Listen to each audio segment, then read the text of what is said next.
시청자 여러분 안녕하십니까? 출발 성공 투자 박민영입니다. 안녕하세요. 김수정입니다. 지난 주말 뉴욕 증시 좋았습니다. 기술주들이 호실적에 힘입어서 랠리를 보여줬고요. 이에 따라서 나스닥 지수는 2% 정도 강세를 보였습니다.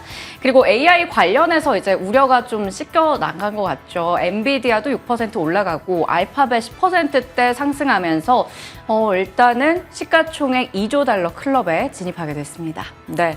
빅테크 기업들의 실적을 많이 소화한 상황이고 그럼에도 불구하고 아직 남아있는 엔비디아와 애플 등이 기다리고 있습니다. 그 전까지 우리는 어떤 포트 전략 정비를 해야 되는지 같이 고민하도록 하겠습니다. 자, 이제 곧 5월인데요. 저희도 5월부터 약간의 변화가 있습니다. 다음 주 목요일 5월 2일부터는 이번 주 목요일이죠. 5월 2일부터는 2분 더 시작 시간이 좀 빨라지게 됩니다. 6시 58분부터 인사를 드릴 거니까요. 그 시각 맞춰서 꼭 함께 챙겨봐 주시길 바랍니다. 지난 금요일장이 어땠는지 같이 복귀해 보시죠. 금요일장 나쁘지 않았습니다.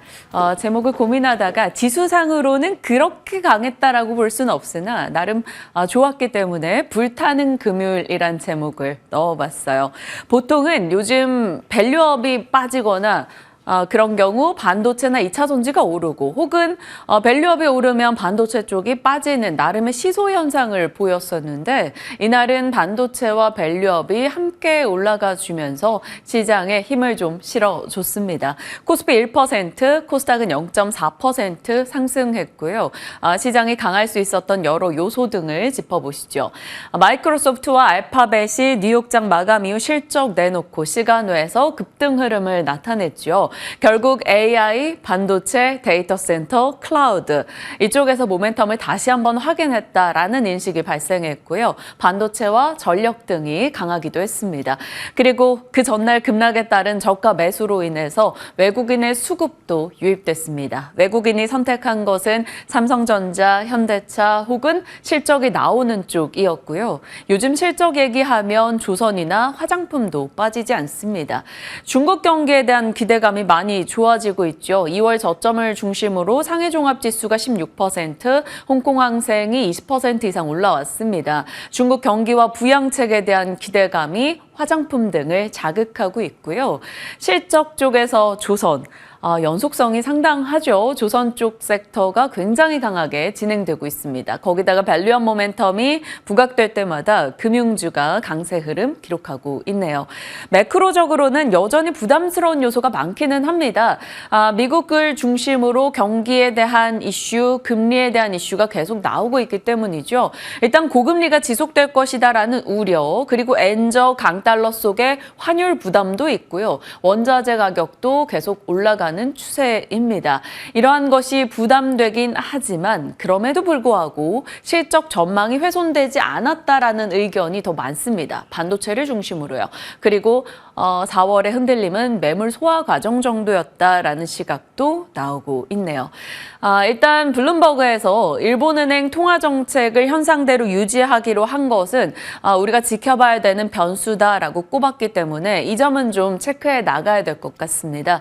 엔화 급락이 계속적으로 이어진다면 이머징 통화 약세를 같이 유발할 여지가 있기 때문이죠. 이 부분은 시장의 하나의 변수로 놓고 외환시장의 움직임 예의주시 해보겠습니다. 일단 지난 금요일장 흐름이었고 그 가운데서도 뭐니 해도 전력은 정말 돋보였습니다. 전력에 전력을 다하는 시장이 나오고 있습니다. 전력 인프라가 올라가는 요소에 대해서는 2022년도부터 브리핑을 해왔었고 하나씩 추가가 됐었죠. 지금 가장 앞단에 세워둔 이유로는 AI 전력이고요. AI는 전력이 많이 필요하다라는 내용. 그리고 노후된 전력망 교체는 미국과 중동 등 전 세계적으로 나타나고 있는 현상이고요. 재건과 스마트 도시와 같은 이런 건설 쪽 모멘텀, 인프라가 필요하다라는 것이죠. 그리고 공급망 재편, 리쇼어링, 반도체 공장, 증설 여러 뉴스 등도 전력 인프라를 자극합니다. 그리고 최근에는 구리값 상승도 이쪽에 힘을 싣고 있죠. 지난 금요일에 전력 종목들이 올라갈 수 있었던 요소는 노란 글씨 표시 1, 2, 5번의 요소가 되겠습니다. AI 전력 소모는 메타나 알파벳 등이 마이크로소프트와 알파벳 등이 실적을 내놓으면서 AI 스토리를 한 번 더 자극했다라는 게 되겠고요. 노후화된 전력망 교체 수요, 이것은 미국 이슈가 이날 있었죠. 바이든 행정부가 미국 전력망 강화 정책을 발표했습니다. 향후 5년간 송전선 16만 킬로미터 업그레이드 발표 내용이었죠. 이것은 변압기와 전선을 자극했고요. 그동안은 압도적으로 변압기 중심의 강세였다라면 이날을 기점으로 물론 그전에도 전선 쪽은 강하긴 했습니다만 이날을 기점으로 변압기보다 강한 전선이라는 인식을 심어주기도 했습니다. 대원전선 상한가 같고요. 대한전선의 급등, 일진전기, 가온전선 등의 흐름까지 전반적으로 좋았습니다. 그리고 구리와 전선에 또 이슈가 돼줬던 것은 이겁니다. 호주 BHP가 영국 앵글로 아메리칸 남미 구리 광산을 확보하기 위해 M&A를 제시했다라는 거죠. 구리 수요가 늘어나고 있고 구리 공급은 좀 정체되고 있기 때문에 구리 가격이 계속 올라갈 수 있다. 거기다 투기 수요까지 붙을 수 있다라는 이슈가 들려오고 있습니다. 구리 가격의 상승은 전선주의 가격을 또 밀어 올릴 만한 여지가 되는데 이 스토리가 계속해서 헤드라인 뉴스만 바뀔 뿐 똑같은 모멘텀이 지속 작용을 보여주고 있습니다. 이날도 전선주, 변압기, 그 외 구리와 관련된 풍산 등의 종목까지도 강세 흐름을 나타냈고요. 전선, 전력 이쪽 인프라 부품단의 종목들까지도 최근에 계속적인 상승을 보여주고 있죠. 효성중공업이 이날 장중에 7% 올랐는데요. 장 마감 이후 실적을 내놨습니다. 워낙 눈높이가 높아져 있었다 보니까 실적의 컨센은 좀 하회하는 흐름이 나왔어요. 그리고 HD 현대엘렉트릭 대비해서 낮은 미국향 매출에 대한 지적은 있었습니다. 다만 수주잔고는 4조 원 이상까지 증가하고 있다라는 평이고요. 한화증권의 오늘 아침 추가된 보고서로는 목표가 40만 원까지 보기도 합니다. 지난 금요일 종가가 30만 원 채 못 미치는 29만 1천 원이었었는데 충분히 더 올라갈 여력이 있다라는 내용이겠죠. 어떻게 될지 지켜보겠습니다. 전력, 구리, 이런 쪽 이슈가 계속 나오다 보니까 원자재 시장, 특히나 금속에 대한 관심도가 올라가네요. 대신증권에서는 구리 다음은 알루미늄이다 라고 얘기하고 있습니다. 구리 투기 수요 자극이 있다면 톤당 구리는 12,000달러까지 가능하다. 그런데 임계점부터는 구리보다는 알루미늄을 좀 봐야 할 것 같다라고 얘기합니다. 왜냐하면 구리 가격이 계속 올라가는 상황이라고 가정을 했을 때 그것을 대체하는 쪽에서 알루미늄의 역할이 있다라는 거죠. 건설, 모터 등의 고순도 구리가 불필요한 수요처에서 대체가 가능하고 일부 가전과 전자기기 역시나 알루미늄이 대체할 수 있다라는 겁니다. 그리고 알루미늄 생산에는 큰 전력이 소요되는데 이것은 전력 가격 상승에 따라서 알루미늄 가격도 또 올라갈 여지가 있다라는 것을 말하고 있습니다. 그래서 9월, 10월 이전까지는 구리를 보고 이후는 알루미늄 가격이 오를 것에 대한 언급이었고요. 생산 기업에 대해서는 지금부터 주목하자 얘기하고 있네요. 알루미늄이 붙은 알루미늄 사업을 하고 있는 업체들을 좀 봐야 될 것인지 궁금해지기도 합니다. 그리고 대신증권의 아이디어 중 하나가 되겠죠. 6월부터 8월에 발생하는 것으로 추정되는 라니냐는 그로 인해서 10월 북반구 지역의 기온 하락을 가져올 것이고 이것은 남방의 전력 수요가 크게 늘어날 것을 의미하게 된다. 그렇다면 전력원의 가격, 가스나 연료탄 등이 올라가고 그 가격이 전가되는 쪽을 주목하자라는 거고요. 그 맥락으로 알루미늄도 같이 언급을 하고 있는 겁니다. 산업금속 쪽이요. 그리고 좀 더 나아가 본다면 질속의 비료 쪽도 생산 비용이 올라가고 농가의 경작 비용도 올라가면서 사료 가격도 상승할 수 있다라고 얘기하고 있습니다. 끝자락에 말씀을 드리겠지만 지금 중동 쪽 모멘텀 중에서도 이런 농업 관련한 이슈가 하나 있기 때문에 이런 농업, 사료, 비료 이쪽도 한번 체크가 필요한 것인지 같이 고민해 가도록 하겠습니다. 어찌됐건 전력, 구리, 알루미늄 이 모든 것들이 한 궤를 보이고 있다라는 겁니다. 시장에서 지난 금요일에 선택지를 들여다보고 있으면 결국에는 실적이구나라는 걸 느낄 수 있어요. 이것은 KB금융의 차트인데요. 한참 밸류업 이슈로 달려갔다가 총선 이후 흔들림을 겪고 있었죠. 그리고 나서 다시 지난주에 지지난주 금요일 급등 나왔고 살짝 쉬나 했더니 또다시 급등을 보여줬습니다. 이날도 KB금융이 9% 이상 상승 흐름 나타냈죠. 홍콩 ELS 보상 비용을 감안하고서라도 나름 선방한 실적에 대한 안도감이 있었고요. 5월 2일 밸류업 2차 세미나 개최를 앞둔 밸류업 모멘텀에 대한 기대감도 가져갔습니다. 결국에는 실적이 뒷받침되는 쪽으로 압축되는 전략이 4월 내내 벌어지고 있습니다. 삼성증권이 이제 주간마다 한 주간의 포트 전략을 내놓는데 이번 주는 조금 눈에 띄는 이례적인 행보가 있었어요. 포트를 대거 교체를 합니다. 많은 종목을 편출하고 새롭게 편입 종목들을 넣었는데 그 편입된 종목들의 대다수가 실적의 키워드를 달고 있었습니다. 삼성증권의 말에 따르면 실적 시즌은 포트 재편 시기이고 특히나 1분기 실적은 연간 이익을 가늠해 볼 수 있기 때문에 중요하다라고 말하고 있네요. 이번 주에 삼성증권이 포트에 대거 편입한 종목은 이렇게입니다. 기아, 하나금융, 하나시스템, HD현대중공업, 현대오토에버죠. 앞에 세 종목은 호실적에 대한 이슈로 넣었고요. 뒤에 두 종목은 실적 턴어라운드 측면에서 편입한다라고 밝혔습니다. 요즘 HD현대중공업, 조선 쪽도 계속해서 방산 모멘텀과 함께 신조선가 상승, 실적 기대 등을 안고 이슈가 되고 있는데 이날은 HD현대중공업도 새롭게 편입이 됐네요. 그 밖에는 현대오토에버도 눈에 띕니다. 잠시 후에 자율주행에 대한 이야기 자세히 나눠볼 거니까요. 기다려 주시죠. 자, 뉴욕장입니다. 주말 사이 앞서 수정앵커 말씀 주셨다시피 3대 지수가 빅테크 실적에 반응하면서 올라줬습니다. 다우는 0.4, 그런데 나스닥은 2%. 약간 실적 혹은 시장의 관심추가 다우에서 나스닥으로 이동했다라는 느낌을 이날의 시세로 볼 수 있을 것 같습니다. 이날은 3월 PC 물가가 나왔죠. 그 전날 1분기 PC 데이터를 보고 시장이 좀 깜짝 놀라기는 했는데 그것을 봤기 때문에 오히려 이날 3월 PC 데이터를 보고 약간 평정을 되찾았던 것 같습니다. 예상 2.6 대비해서 조금 높게 2.7로 발표가 됐습니다. 예상을 상회하긴 했으나 그 전날에 깜짝 서프라이즈만큼 높았지는 않았기 때문에 어느 정도 안도하는 모습이 나타났죠. 1분기 PC 대비 무난했다라는 평가 속에 증시는 반등했고요. 마이크로소프트와 알파벳이 지난 금요일 새벽에 실적 내놓고 급등을 했던 것처럼 그것이 정규장에 반영이 됐고요. 목표가 월가에서 줄줄이 상향하는 움직임이 나왔습니다. 결국 빅테크 업체들의 AI 투자, AI로 인해 돈을 벌었다라는 것이 확인이 되면서 AI 반도체 쪽이 이날 다시 한번 힘을 내줬네요.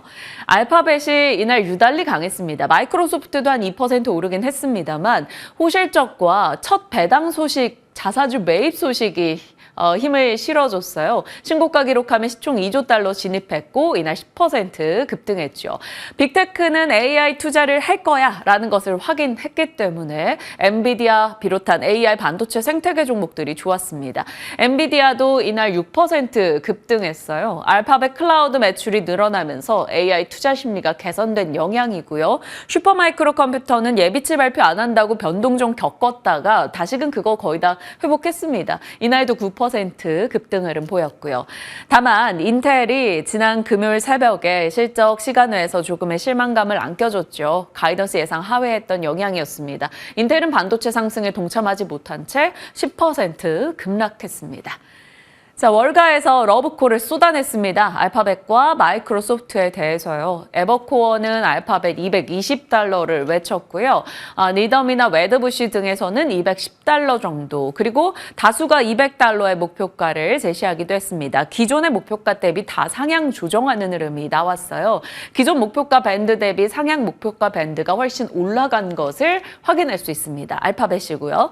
마이크로소프트도 마찬가지입니다. 제프리스에서는 550달러 를 외쳤고요. UBS 520달러, 전반적으로 목표가 상향의 움직임이 나왔고요. 목표가 밴드는 450에서 550달러, 마이크로소프트가 마지막 거래일 기준으로 406달러 정도 기록하고 있으니까 알파벳이나 마이크로소프트 모두 다 충분히 상승 여력이 있다라는 의견에 힘이 쏠렸고요. 주가 역시나 반응을 보였습니다.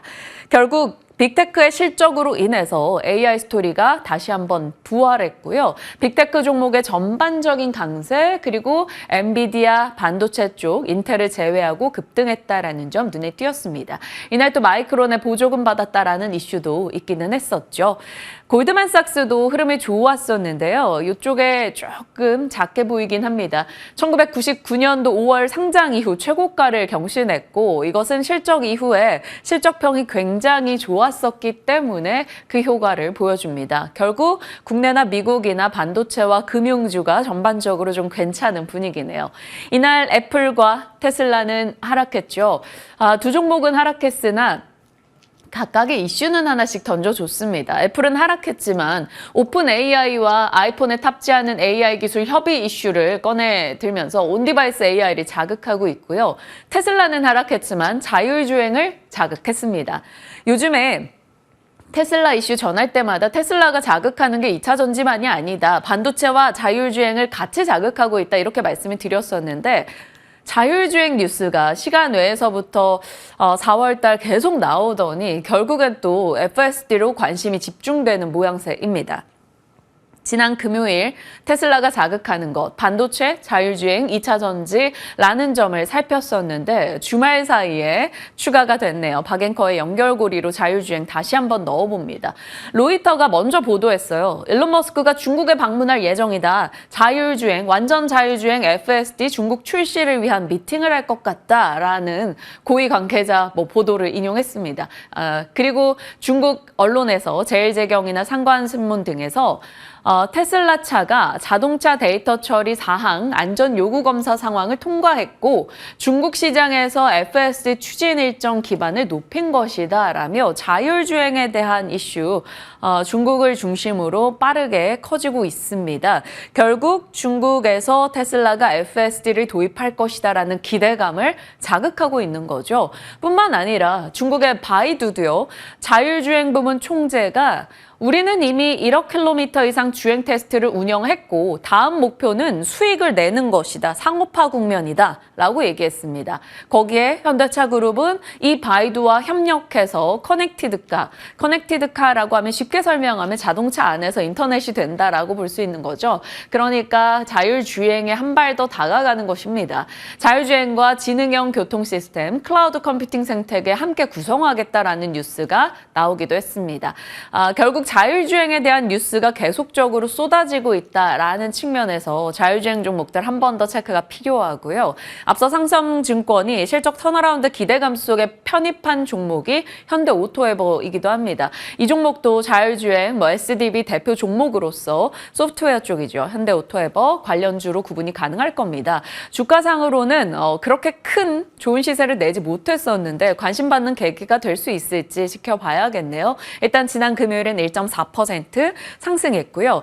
보통 소프트웨어 쪽 혹은 차량용 반도체 쪽, 통신기술 쪽 이쪽으로 좀 압축해서 대응을 하기도 하고 카메라 모듈 쪽도 많이 얘기하는데 IT 부품단이 힘을 좀 잃어버렸던 지가 오래여서 최근 들어 회복하는 기조에 이 뉴스가 더 힘을 실어줄 수 있을지 지켜봐야겠습니다. 오늘 자율주행 뉴스가 상당히 중요해 보였고요. 시장에 대해서 이제 4월 말이다 보니까 5월을 내다보며 많은 증권가 의견 등이 쏟아지더라고요.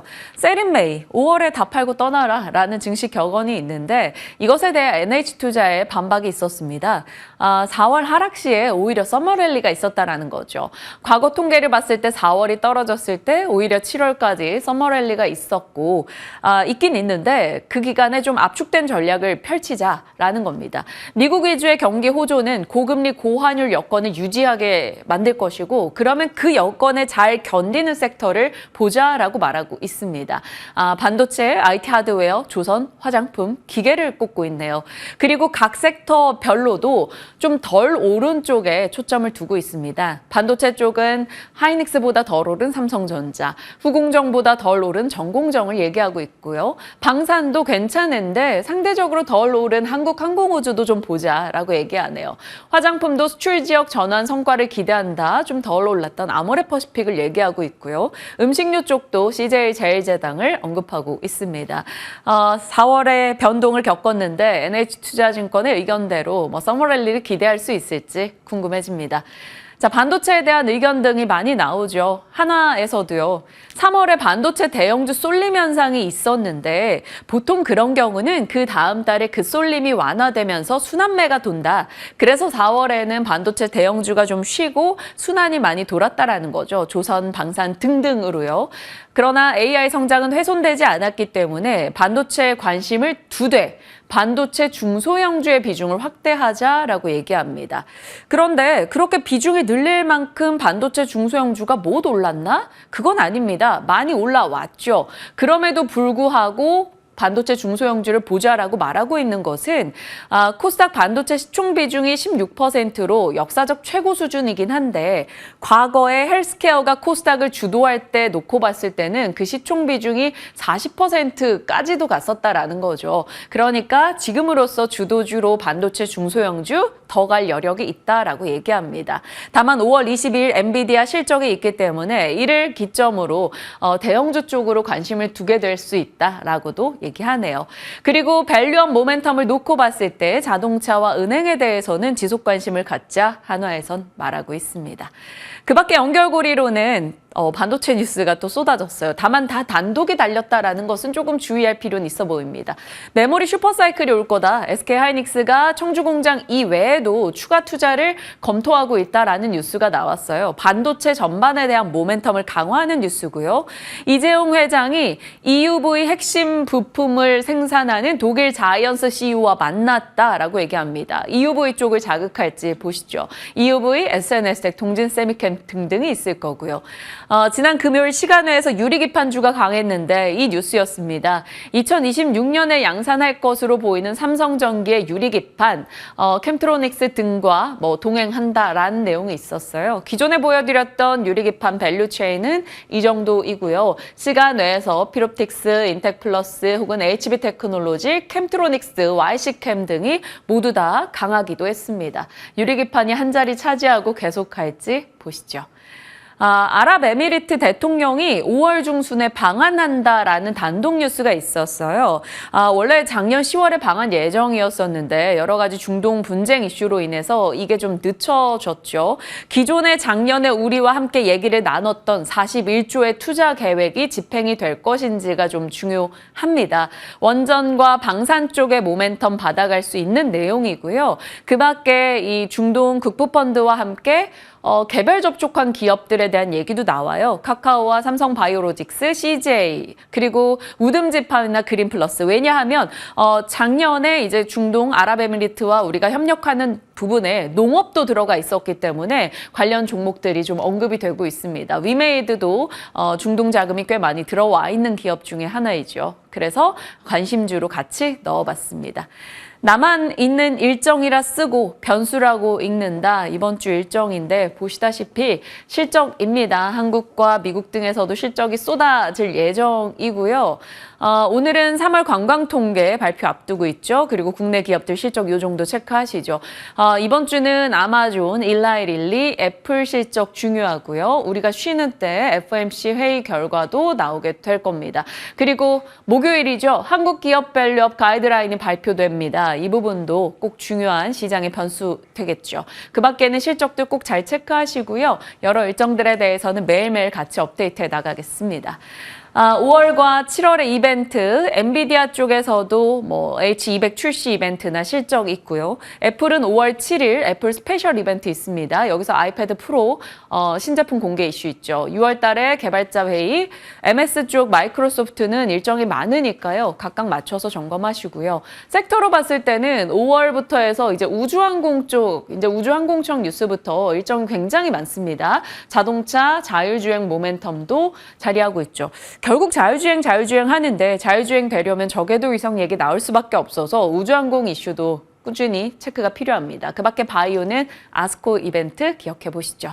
자, 이렇게 여러 일정까지 같이 담아봤고요. 또 한 주 저희 시간 통해서 전략 계속 챙겨가시길 바랍니다.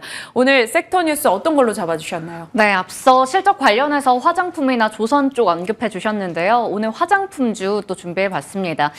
그동안 중국 쪽의 모멘텀이 많이 꺾이면서 부진했어요. 주가는 내리막길을 걷다가 황제주들이 일단은 약간 돌아오는 모습 보여주고 있습니다. 있습니다. 대표적으로 LG생활건강과 아모레퍼시픽에 대한 기대감이 나타나고 있는 건데요. K뷰티가 돌아오는 상황, 온라인 판매 채널 변화에 빠르게 대응하고 있고 수출 지역을 넓혀가고 있기 때문입니다. 저점 대비해서 LG생활건강은 31%가량 올라왔고요. 실적을 지난주에 발표했었는데 거의 2년 반 만에 영업이익이 증가했습니다. 매출도 영업이익도 잘 나온 상황이죠. 프리미엄 화장품인 더후가 중국 사업 실적이 개선됐고 왕홍을 앞세워서 이제 중국판 인플루언서라고 하는데 중국판 틱톡인 더우인에 집중을 했습니다. 또 중국에서 오휘나 숨 같은 오프라인 매장들 좀 정리하면서 고정비를 많이 줄여갔고요. 그러면서 영업이익도 같이 개선이 됐죠. 1월에는 쿠팡과 로켓배송 거래 재개하고 알리익스프레스 입점하는 등 채널을 다각화했고요. 그러다 보니까 올해 실적에 대한 기대감도 많이 높아지고 있습니다. 증권가에서는 이렇게 목표 주가 최근에 LG생활건강에 대해서 많이 올려잡았더라고요. 40만 원대 후반부터 50만 원대 이상까지 확인해 볼 수 있었습니다. 다음으로 아모레퍼시픽입니다. 4월 30일에 실적이 나올 예정인데요. 일단은 저점 대비해서 36% 올라왔고 4월 들어서만 주가는 24% 정도 상승세 나타내고 있습니다. 중국 사업이 여전히 좀 부진하긴 하지만 북미나 유럽 쪽에서 빠르게 이제 성장세가 나오고 있고요. 중국 쪽 같은 경우에는 2분기에는 흑자로 돌아설 것이다라고 볼 수가 있겠습니다. LG생활건강과 아모레퍼시픽이 이렇게 잘 가다 보니까 이제는 다른 작은 종목들에 대한 기대감도 커지고 있죠. 4월에는 이 실적에 대한 기대감이 더 잘 커지고 있습니다. 화장품 관련된 ETF 국내 뷰티 업종 21개 기업을 편입해 놓은 상태인데요. 11% 정도 4월 들어서 올랐고 이 신규 상장한 ETF 같은 경우에도 일단은 좋은 흐름 나타내고 있습니다. 화장품주들이 금요일장에서 좋은 모습을 보여줬고 뷰티스킨이나 마녀공장 같이 비교적 최근에 상장했던 종목인데요. 비슷한 시기에 상장을 했는데 주가가 그동안 계속 부진했었거든요. 하지만 최근에 이 하락세가 많이 진정되고 있습니다. 특히나 뷰티스킨 같은 경우에는 4거래일 동안 주가가 무려 77%나 오르기도 했고요. 이제 주목해야 될 건 바로 1분기 실적이 잘 나오느냐가 될 것 같습니다. 그리고 코스맥스 같은 경우에는 지난 금요일장에서도 이제 좋은 모습을 보여줬는데요. 한국투자증권에서 글로벌 시장 안에서 K뷰티 인기가 같이 올라가는 데다가 C뷰티, 중국 쪽의 회복까지 더해지면서 수혜주가 될 것이다 라는 이야기 내놨습니다. 아직까지 중국 쪽 관련해서 모멘텀 있습니다. 노동절 다가오는 상황이고 5월 말에는 한중일 정상회의까지 있으니까요. 이런 일정들까지 보시면서 화장품 관련주들 실적 잘 체크해봐야 될 것 같습니다. 반전의 계기는 해외 수출 시장의 다변화다라는 부분을 계속해서 강조드렸어요. 중국 시장은 물론 역상장했습니다. 하지만 그럼에도 불구하고 비중국 쪽, 미국이나 베트남, 일본 같은 쪽에서 수출이 많이 늘어난 걸 확인할 수가 있겠고요. 올해는 중국 외의 수출 지역들 다변화가 됐고 그 속에서도 K-인디 브랜드의 성장이 지속되고 있는 상황입니다. 그래서 화장품의 업황 회복도 지속이 될 것이고 그건 그대로 또 실적 개선으로 이어질 수가 있겠죠. 앞서 말씀드린 것처럼 이 화장품 관련해서는 K뷰티 종목들 21곳에 합산 매출액만 보더라도 전년 동기 대비해서 14%, 영업이익은 전년 동기 대비 57%가량 늘어날 것이다 라는 전망도 나오고 있습니다. 가장 중요한 건 계속해서 실적이다라는 건데요. 그런 와중에 이제 날씨가 많이 무더워졌습니다. 주말에는 거의 26도, 27도 한여름 더위를 느낄 수가 있더라고요. 선수기라고 하죠. 돌아왔는데 2분기에 화장품 ODM 업체들이 이제 선케어 제품들 많이 생산을 할 걸로 보입니다. 자외선 차단제부터 수분크림, 쿨링 제품 등등 수요가 늘어나겠죠. 미국에서 특히나 한국의 자외선 차단제가 인기가 많거든요. 백탁 현상이 최소화돼 있고 가벼운 사용감에 자외선, AV 모두 효과적으로 차단할 수 있어서 일상생활부터 야외 활동까지 다 사용하기 좋습니다. 탑픽으로 본다면 코스메카 코리아, 미국향 선케어 제품을 잉그루드 랩에서 주력으로 생산을 하고 있고요. 코스맥스 같은 경우에는 이 미국에서 의약품이라고 볼 수 있는 OTC 제품 전담 조직을 신설했고 이 FDA 인증 획득하고 나서 관련한 선케어 제품 생산하고 있습니다. 이 두 종목에 대해서 유안타 증권에서는 긍정적인 시각을 담고 있었고요. 같이 보시면 좋을 것 같고 정부에서 K뷰티 쪽에도 육성을 위해서 많은 돈을 투자하겠다라는 부분들 지난주에 뉴스가 전해졌습니다. 4월 21일에 나왔던 내용이고요. 수출 7천억 달러 목표 달성 위해서 무역보험에 1조 투입하고 해외 마케팅부터 인증까지 총력을 다해서 지원하겠다라는 부분 밝혔습니다. 최근에 수출 확대부터 달러 강세까지 이 화장품 쪽에 있어서 긍정적인 뉴스들 많이 전해지고 있고요. 중국이 아닌 쪽에서 판로를 개척하면서 신성장 동력까지 더해지고 있습니다. 관사청에 따르면 미국 쪽의 수출 금액이 주력이었던 중국과 거의 맞먹는 수준까지 비중을 차지한다라고 합니다. K화장품, 이제는 또 기술력과 뭐 여러 가지 독보적인 지위를 잘 다지기 위해서 R&D에도 정말 많은 돈을 투자하고 있다고 합니다. 전체적으로 봤을 때 업황, 시장에 좀 긍정적인 뉴스들 많았습니다. 자, 탈중국 때문에 제2의 전성기를 맞았던 화장품 관련주들인데 이제 중국의 회복세가 어느 정도 보이고 있기 때문에 이 부분까지 더해진다면 여기서 주가가 더 탄력을 받을 수 있을지 잠시 후에 전략 챙겨가도록 하겠습니다.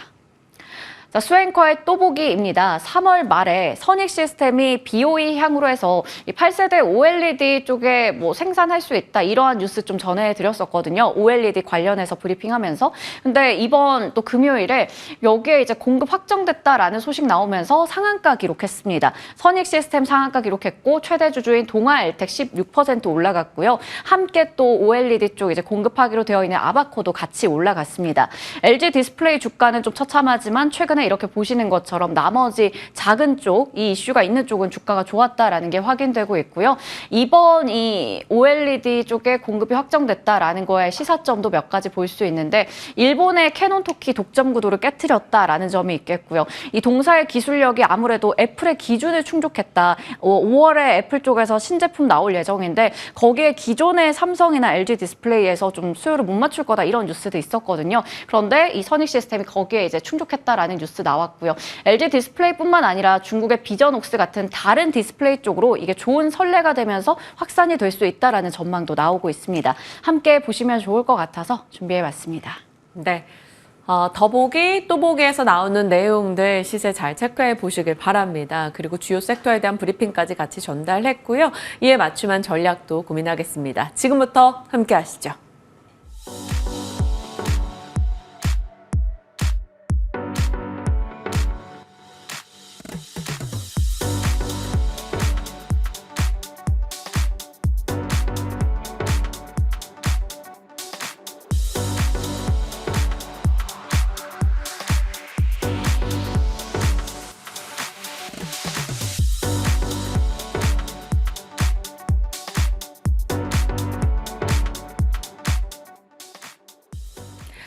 네, 앞으로 월요일에 투자 전략을 이분과 함께 하겠습니다. 길건우 대표 오셨습니다. 어서 오세요. 안녕하십니까? 네, 안녕하십니까. 4월이 마무리되는 시점에 또 저희와 뭐 중간중간에 계속 함께 해주셨지만 앞으로 꾸준히 해주실 텐데 그러면 오신 이날 5월을 앞둔 전략을 들어봐야 될 것 같아요. 시장 전략 어떻게 짜고 계십니까? 5월 같은 경우 사실은 이제 정책적인 것도 조금 기대를 해봐야 될 것 같고, 그다음에 이제 초반 같은 경우는 실적 관련 발표들이 사실은 이제 우리나라가 조금 많이 쭈루룩 예정되어 있거든요. 네. 그래서 그에 따라서 조금 맞춰 가야 될 것 같아요. 그러니까 시장 자체가 뉴스플로우 잘 봐야 된다, 라고 생각을 하시고 5월도 이제 사실은 뭐 정확한 방향성은 미리 얘기하기는 어려울 것 같고. 그냥 딱 기본은 이렇게 생각하시면 될 것 같습니다. 많이 오르면 주변에서 떨어질 만한 재료를 계속 땡겨옵니다. 그러면 그 떨어질 만한 재료라는 거는요, 굉장히 약한 것들도 사실 시장에서는 충분히 반영될 수 있거든요. 네. 그래서 5월은 메인 포인트, 뉴스 잘 보자, 라고 생각하시면 될 것 같습니다. 네, 들려오는 소식들에 무감해지기보다는 좀 민감해져야 하는 5월 장입니다. 그러면 주요 섹터 전략을 나눠보겠습니다. 반도체요. 금요일 까지 해서 얼추 많은 기업들의 실적이 쏟아졌고 네. 이제 반도체 쪽은 엔비디아 5월 22일 예정이 돼 있습니다. 반도체 전략 어떻게 짜세요? 반도체는 우선은 저희 SK 하이닉스랑 삼성전자 실적 발표 둘 다 됐죠. 실적 발표 세부 내용을 조금 보시면은 전략은 어느 정도 나온 것 같아요. SK 하이닉스도 그렇고 삼성전자도 그렇고 기본 베이스는 이겁니다. 실적 괜찮았습니다. 그래서 이게 반등을 정말 빨리 하고 있구나라는 방향성들은 보여지고 있다라고 생각하시면 될 것 같고, 지금 이제 알파벳도 시총 상위 뭐 이렇게 해서 옆에 나오고 있잖아요. 네. 근데 메인은 저게 나오는 대부분의 기업들은요 다 뭐냐면 AI입니다. 근데 AI에서는 SK 하이닉스가 어찌됐건 선두로 달려가고 있고, 여기에서 사실은 시장에서 고민하는 건 이거거든요. 근데 공급을 최근 들어서 정말 많이 늘리고 있습니다. HBM 대표적인 3사라고 하는 삼성전자, SK 하이닉스, 마이크론 이렇게 보면 계속 캐파 증설에 대한 얘기가 나오고는 있어요. 그러면 이때 항상 태클은 이겁니다. 야, 공급이 항상 늘어나면 그 다음에 이거 초과돼서 안 좋았는데? 맞아. 라는 거거든요. 근데 이게 공급이랑 수요랑 아직은 뭐가 더 우위냐를 저희가 한번 고민을 해봐야 되는데 여전히 수요가 더 우위다라고 생각을 하시면 될 것 같은 게 글로벌 빅테크 기업들 같은 경우에는 꾸준하게 계속 증설 이슈가 나오고 있는데 네. 이게 중간에 꺾일 수는 없습니다. 이게 첫 번째고요. 두 번째는 신제품이 계속 나옵니다. 엔비디아 같은 경우에도 지금 2분기부터 신제품 또 나오기 시작하잖아요.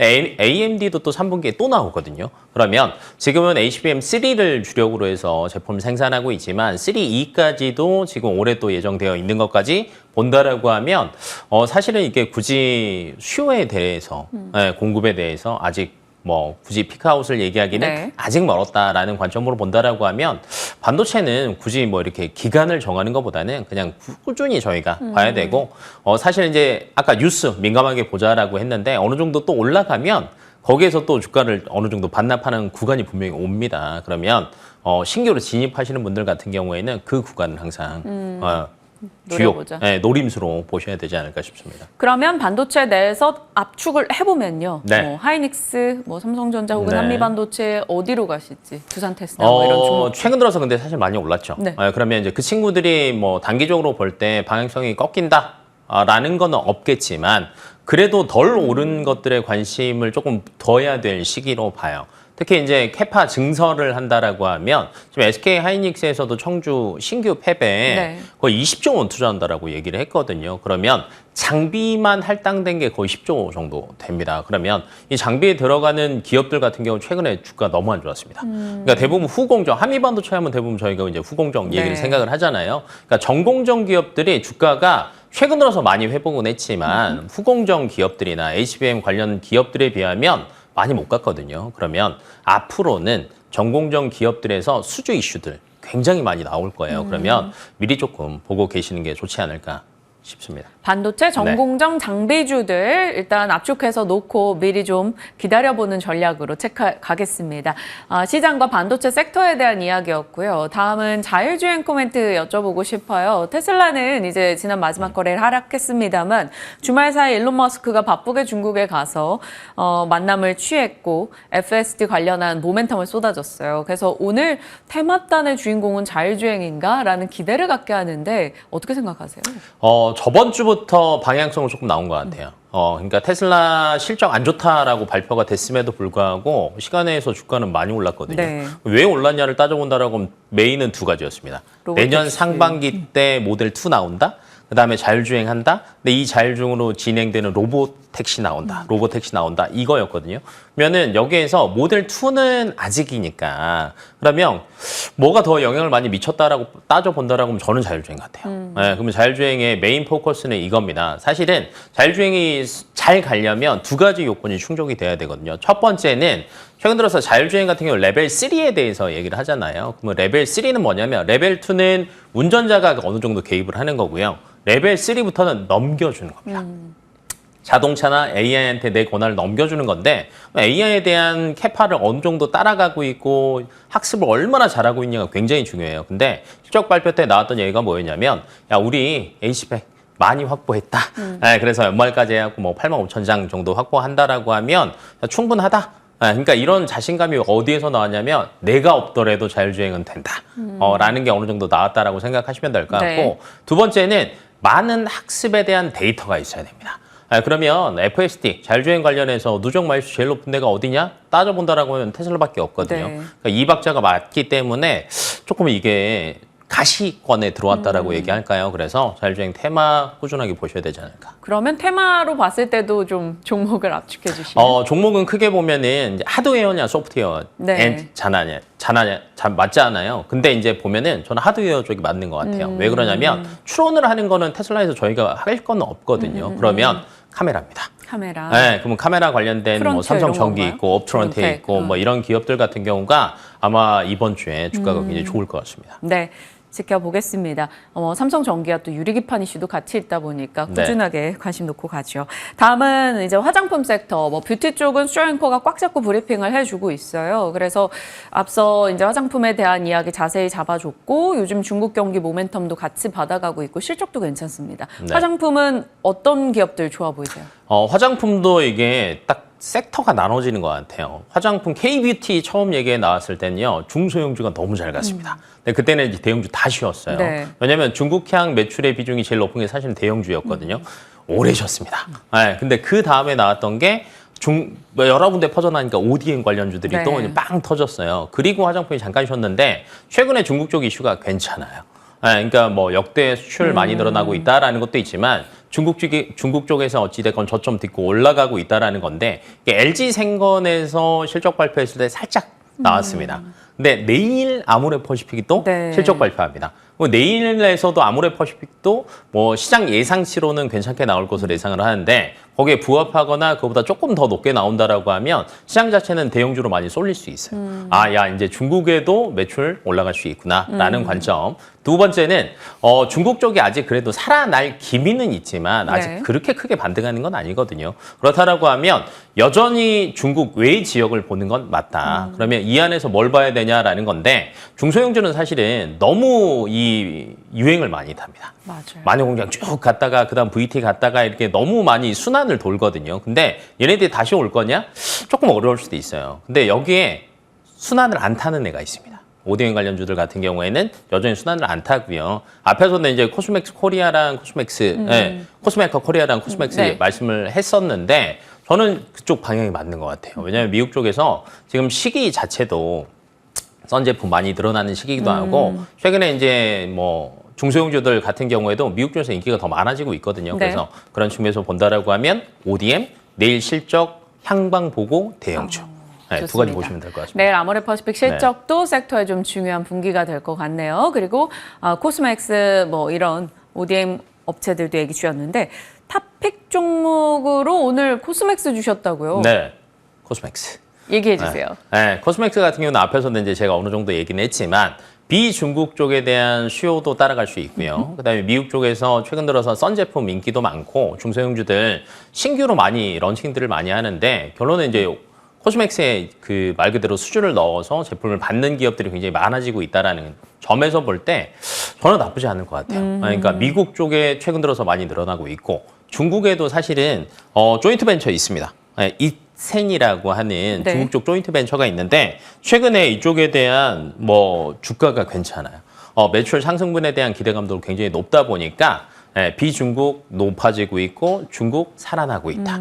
두 가지를 모두 잡고 있다라고 생각하시면 될 것 같습니다. 네, 가격은 어느 정도 보세요? 지금 최근 들어서 가격이 조금 코스맥스가 조금 어느 정도 회복은 했지만 저는 이번에 중국 쪽 데이터가 아까 아모레퍼시픽 말씀을 드렸지만 잘 나온다라고 하면 저는 정보 좀 뚫을 것 같아요. 그래서 목표가는 한 17만 원 정도까지 충분히 보셔도 되지 않을까라고 보고 있고 반대로 손절 라인 한 12만 원 정도로 대응하시면 좋을 것 같습니다. 17만 원의 목표 주가 네. 코스맥스 살펴보겠습니다. 앞서 뭐 썬수기라는 표현을 브리핑에 써주기도 했었는데 코스맥스 지켜보겠습니다. 그리고 짤막하게 한 줄 코멘트 드릴게요. 금융주 이제 5월 2일 또 네. 밸류업 2차 간담 프로그램 기대감이 있지 않습니까? 금융주가 요즘 시세가 괜찮은데 어찌 대응해요? 저는 좋게 봅니다. 왜냐면 시기가 딱딱딱 맞아 떨어져요. 5월 2일 날 어느 정도 이제 가시화 되는 게 나올 거고요. 네. 그다음에 6월 중에 확정안 나올 거예요. 근데 6월 달에 금융주 가지고 있으면 배당 받습니다. 삼박자가 맞아 떨어지다 보니까 최근에 수급이 그런 이유들 때문에 들어온다라고 생각하시면 될 것 같습니다. 좋습니다. 금융주에 대한 긍정의 시각도 일단 압축을 해보겠습니다. 시장의 다양한 종목과 섹터에 대한 흐름 정말 일목요연하게 짚어주셨네요. 말은 제가 잘해야 되는데 말을 더 잘하셔서 제가 설 자리가 없습니다. 길건우 대표 오늘 함께했네요. 고맙습니다. 네.